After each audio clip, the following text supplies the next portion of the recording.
Direto para a entrevista do dia com Luciano Penteado. E vamos falar agora sobre as perspectivas para o primeiro ano da gestão do prefeito Ricardo Nunes, do MDB. Eu converso com o cientista político Elias Tavares. Muito boa noite, Elias. Bem-vindo. Boa noite, Luciano. É um prazer estar aqui para a gente discutir um pouquinho esse tema da nova gestão, né?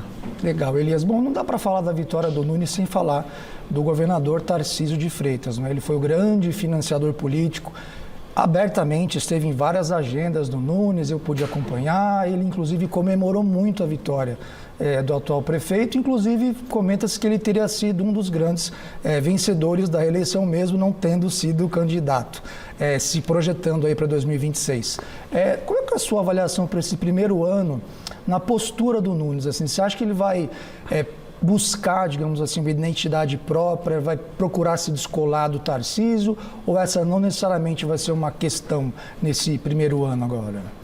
Bom, evidentemente é uma questão que deve ser colocada aí à prova do prefeito, né? A gente tem que lembrar que o prefeito ele assumiu a prefeitura com a morte do prefeito Bruno Covas, então ele passou essa gestão, inclusive o nome de sua gestão que encerrou era a gestão Bruno Covas, então agora ele precisa da sua identidade própria, né?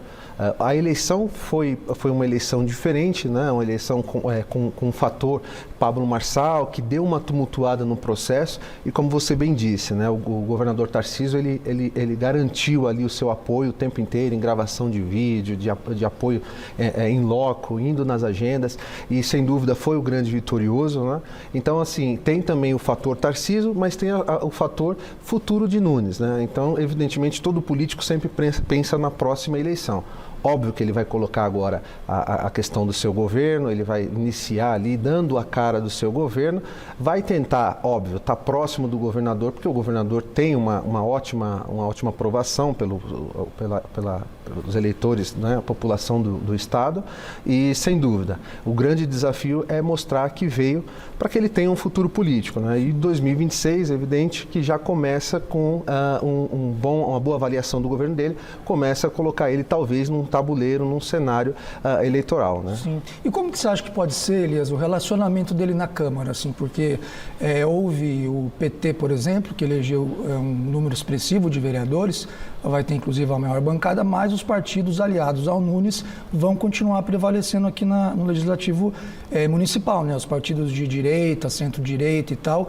Na prática, ele vai, na teoria, quer dizer, ele vai ter essa maioria, mas na prática, como é que você acha que vai ser, como é que você acha que deve ser esse relacionamento com os vereadores? Olha, eu poderia dizer aqui, Luciano, vai ser uma mini Brasília, né? Vamos dizer assim, porque a gente tem uma coalizão, o Ricardo Nunes foi eleito com 12 partidos, quer dizer, o MDB, que é o seu partido, mais 11 partidos. Existe, evidentemente, uma distribuição de poder com esses partidos que tiveram ali dentro da sua coligação.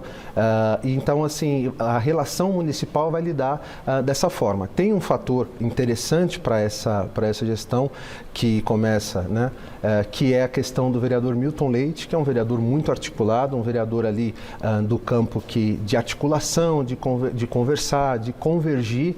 Era uma peça muito importante nos últimos anos, posso dizer até nos últimos 8 anos. Ele, né? É o cara da Câmara. É o cara da Câmara. Não tem como chegar um vereador novo sem passar pelo Milton Leite, conversar, pedir para entender como é que funciona, né?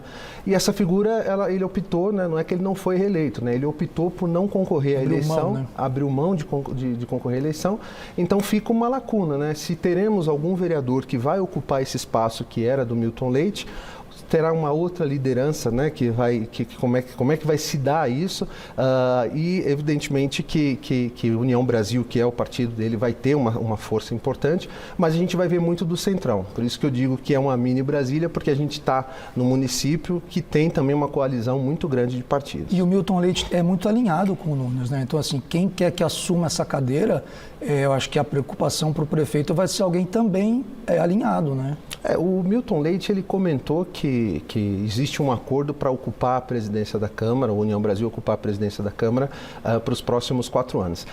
É difícil você, num parlamento, a gente tem que lembrar que são poderes diferentes, né? Você tem um poder executivo, você tem um poder legislativo, e que tem a sua autonomia, né?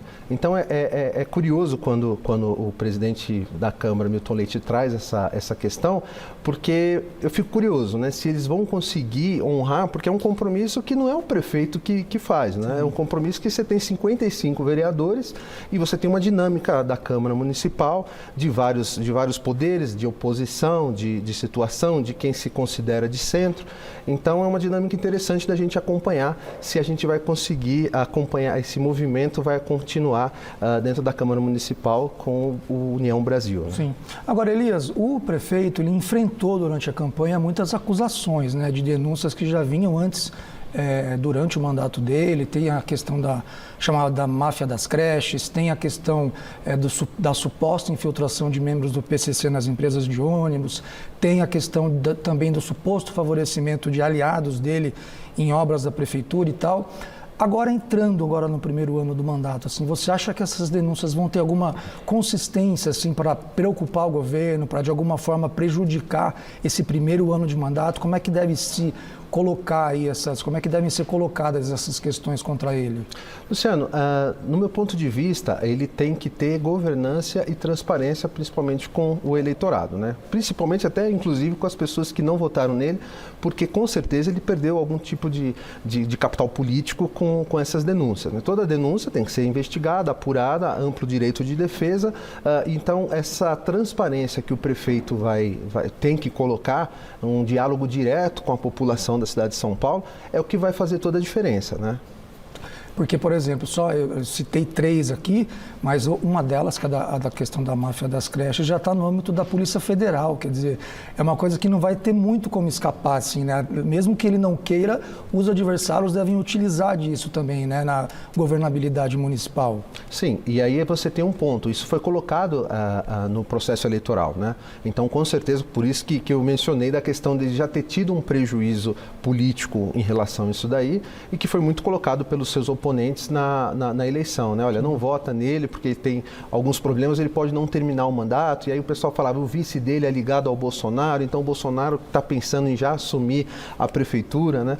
Então, por isso que essa questão do diálogo, da transparência e enfrentar o processo dentro de uma construção de que não seja o menos danoso possível. Sim. A sua imagem, né? Sim. Agora, Elias, outro ponto também que o Nunes enfrentou, sobretudo na reta final ali, também, segundo os adversários deles, principalmente o Guilherme Boulos, né, foi o de ter supostamente entregue obras muito assim a toque de caixa, justamente para conseguir ali angariar votos e tal. E ele tem promessas de campanha, por exemplo, muito importantes. Só de corredores de ônibus, a gente lembra, ele tinha prometido entregar 40 quilômetros e entregou 4. Então, assim, só de cara na área de transporte vai ser um desafio grande, né? Falou em instalar 40 mil câmeras do programa Smart Sampa, que é para coisa da segurança pública e tal, e contratação de 2.000 guardas municipais.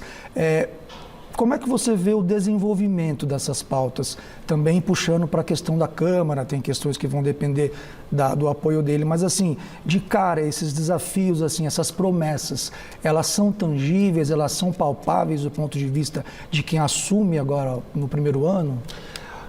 Luciano, um elogio que eu farei à gestão do Ricardo, né, foi aquela negociação que ele fez, né, do Campo de Marte, com uma dívida que o município tinha de 25 bilhões e ele conseguiu zerar essa dívida. É um feito importante para ele, que conseguiu fazer alguns investimentos no município, né? Isso foi muito positivo no ponto de vista de gestão pública. Porque era um embrólio, né? Estava vindo há muitas décadas, né? Muitas décadas, e ele conseguiu colocar um ponto final nessa situação, um mérito importante para ele aí como gestor público, né?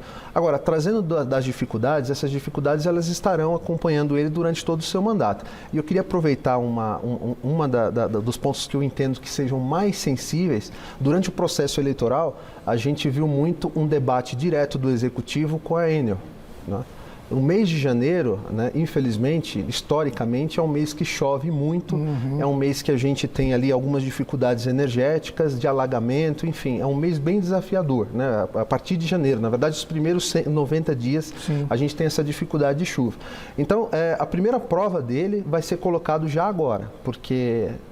Tudo bem, eles entraram num confronto muito grande com a Enel, né? O governador também entrou, falando, olha, a culpa é da Enel, vamos ameaçou suspender o contrato, né? Vamos para Brasília suspender o contrato, e aí ficou aquela briga, inclusive até com o governo federal, né? Então foi uma briga muito grande. Agora vai ser colocada a prova, por quê? Porque a gente tem a questão da zeladoria. Então, assim, nas próximas chuvas que estão para acontecer, a gente está com as podas de árvores em dia, as galerias estão todas limpas, né, desobstruídas para poder aguentar, a questão dos piscinões, como é que elas estão. Então, começam os desafios por aí e ao longo do tempo é evidente que vai se acelerando esse processo, né, vai acompanhando o mandato e ele tem que dar respostas a isso. Né? É interessante porque essa questão da Enel, ela talvez não estivesse na pauta municipal, mas acabou entrando por uma questão do que a gente chama no jornalismo até de uma coisa factual, né? Quer dizer, aconteceu, teve aquele problemão todo de pessoas, milhões de pessoas sem energia, prejuízos econômicos para a cidade, toda essa questão que você muito bem colocou. E aí, ainda falando da Enel, assim, você acha que também, além de enfrentar o problema, vai trazer à tona essa situação, a discussão a respeito da própria privatização, porque isso também foi usado pelos adversários, de uma possível volta da reestatização, né, da Enel, para que ela voltasse a ser do Estado e tal. Você vê abertura, espaço para que haja essa discussão ou isso já está mais ou menos concreto? O lance vai ser lidar mesmo com os problemas? Isso não está concreto no ponto de vista se o problema ficar na recorrência. Né? Eu entendo que como eu falei, né, isso é casos hipotéticos. Se a gente tiver ali uma questão da zeladoria muito bem distribuída, se a gente não tiver talvez um impacto de chuvas muito grandes, que a gente torce inclusive para que isso aconteça, e a Enel não tem a dificuldade que ela teve de poder fazer a distribuição de energia na cidade, pode ser que esse assunto ele vai esfriando. Agora, se a gente tiver o mesmo problema, pessoas 3, 4 dias sem energia elétrica dentro de casa, né? Uma situação horrorosa para quem viveu isso, né? Então, assim, se esses problemas recorrerem novamente agora no início do ano, a gente pode ter sim essas pautas todas vindo à tona de falar, olha, precisa tomar uma atitude e de fato tem que se tomar uma atitude. E aí vai tentar achar de quem é a responsabilidade. É do governo federal, é do município, o governador vai apoiar. Então, sem dúvida, vamos depender muito de como vai ser a questão climática agora no começo do ano. Né? Elias, eu queria falar um pouquinho do centro de São Paulo para a gente encaminhar para o encerramento. Uma região importante, o prefeito disse que melhorou, que a situação, inclusive ele teve aquela declaração polêmica de que viu crianças andando à noite, pessoas disseram que não seria verdadeiro, enfim.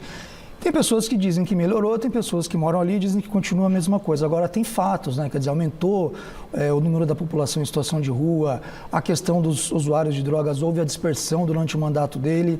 Como é que você vê esse desafio da região central? Porque até, além de ser uma região importante para a cidade, ela é uma região que concentra ali todos os problemas da cidade, né?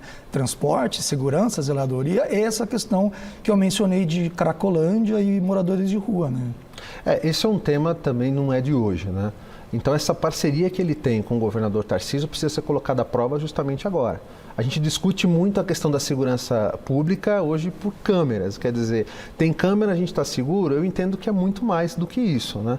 Então a gente está no momento de discutir muito a questão de câmera, mas o prefeito ele tem que aproveitar justamente essa proximidade, essa relação que ele tem com o governador Tarcísio para trazer uma resposta. O governador Tarcísio está fazendo também um papel importante, que é trazer a sede do governo estadual justamente para o centro, né? Existe um projeto que, ao meu ver, é muito bom, eu acho desafiador de se colocar em pé, mas eu acho que é um projeto muito bom de você trazer a sede do governo estadual para a capital, né? Mas são desafios que tem que ter ali, sem dúvida, um complemento do governo do estado. Então, essa dinâmica de como faz, de como trata a questão dos vulneráveis, dos moradores de situação de rua, tudo isso vai depender muito dessa dinâmica dos dois chefes de executivos. Seguiremos acompanhando. Muito obrigado, Elias Tavares, cientista político, pela entrevista. Uma boa noite, até a próxima. Uma boa noite, até a próxima. E uma boa noite para você.